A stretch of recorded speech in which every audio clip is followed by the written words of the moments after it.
কি বলছিস? তোকে ঘুমাইতে বললাম না। মারটা খাবি তুই?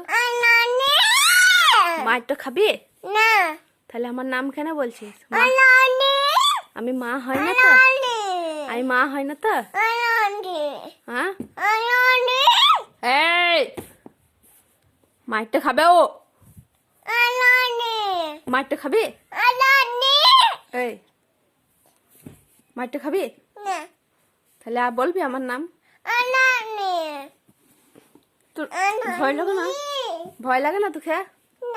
আমাকে দেখে ভয় লাগে না? ডাকবো ডাকবো হনুটাকে? তাহলে ঘুমো। তাইলে ঘুমো। লা ঘুমিয়ে যাও, চোখ মুজে দাও। মারবো তো মাকে। চুলকুটা ছিঁড়ে গেল।